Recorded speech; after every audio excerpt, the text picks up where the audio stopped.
Beaucoup sont dans des situations complexes, que ce soit dans leur vie de couple, dans leur vie perso, professionnelle, peu importe.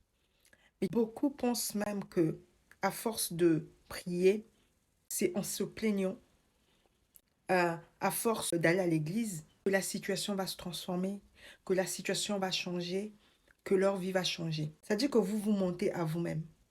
Vous ne pouvez pas être dans une situation complexe et croire que cette situation va se transformer tout simplement par magie, ou bien un certain Dieu va venir en de transformer les choses. Vous vous mentez à vous-même. Toute transformation radicale d'une situation, d'une vie, passe par la prise de conscience et un travail. La prise de conscience en elle-même ne suffit pas pour transformer une situation. Il faut travailler. Lorsqu'on vous dit il faut travailler, il faut travailler. D'accord. Aujourd'hui, les vies des gens se transforment. Il faut aller demander ces personnes-là. Ils ont payé un prix. Le plus difficile dans un changement, c'est de dompter son ego. Le plus difficile dans un changement, c'est de se déconstruire pour se reconstruire. Parce qu'on doit venir euh, mettre en cause toutes nos connaissances pour se reconstruire.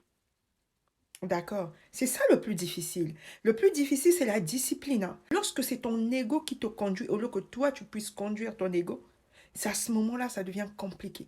C'est-à-dire que ne prenez pas la vie à la légère. La vie n'est pas compliquée, mais il te faut des connaissances pour que tu te rendes compte qu'elle n'est pas compliquée. Il te faut des connaissances et le savoir pour comprendre que les problèmes de ta vie viennent de toi et non des autres. Vous ne pouvez pas vous mettre dans des situations compliquées si vous êtes dans une situation compliquée. Je m'explique.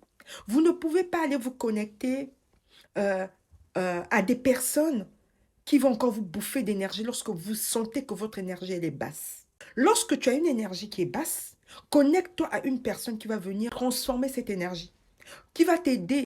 Je vais te donner un exemple simple. Tu veux être euh, un grand homme, tu veux être un footballeur professionnel. D'accord? Tu commences à aller voir, suivre les vidéos des gens qui ont raté leur, euh, leur carrière. Il y a des footballeurs qui ont raté leur carrière. Et toi, tu vas te connecter à eux. Et tous les jours, tu t'assois là, tu vas te taper des heures à les écouter. Tu les suis. Tu penses que, qu'est-ce que ça va t'apporter? Qu'est-ce que cette personne va t'accorder, va te donner comme énergie? La peur. Soyez conscient.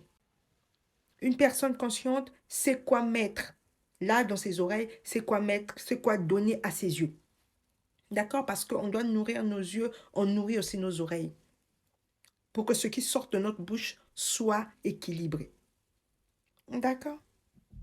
Voilà.